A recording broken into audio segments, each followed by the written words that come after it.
Coming up on the morning update, corruption in Toledo City Council. 3 out of the 4 Toledo City Council members that were arrested on bribery and extortion charges have decided to temporarily step aside from their positions. Go person, woman, man, camera, TV. Plus, person, woman, man, camera, TV.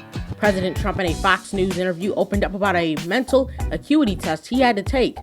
Then, mask mandate. At 6 p.m. last night, masks were officially mandatory in the state of Ohio.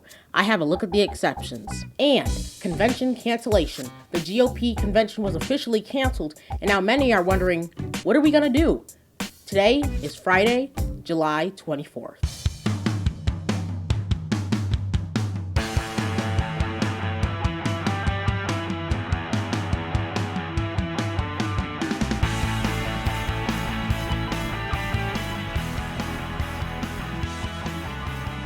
We start today with the Toledo City Council corruption scandal. Toledo City Council members Larry Sykes, Yvonne Harper, and Tyrone Riley signed a consent judgment entry, meaning that they have agreed to their suspension.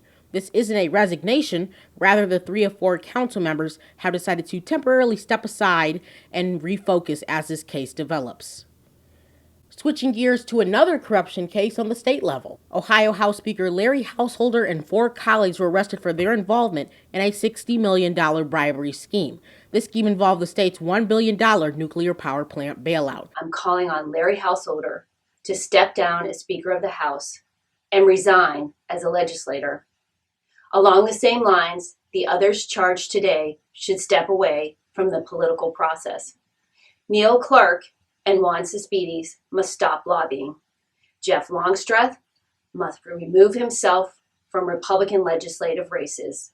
And Matt Borges, the man who once held the position I now hold, must stop lobbying and end all of his association with John Kasich in his efforts to elect Joe Biden as president. Ohio Governor Mike DeWine would like House Bill 6 repealed due to the way in which it was passed, while other Republicans say the content of the bill outweighs the way the bill was enacted. Ohio Governor Mike DeWine made masks mandatory on the state level. That means whenever you are out in a public space, you have to wear a mask.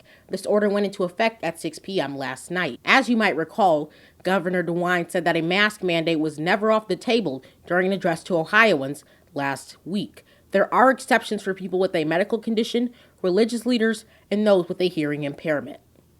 Protests continue in Portland following the death of George Floyd and so many others. Authorities used tear gas to disperse crowds, and one of the people that had made contact with the tear gas, Portland's mayor and police commissioner, Ted Wheeler.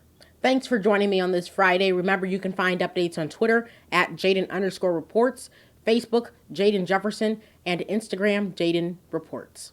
Thanks so much for joining me. Have a great weekend, and we'll see you here on Monday.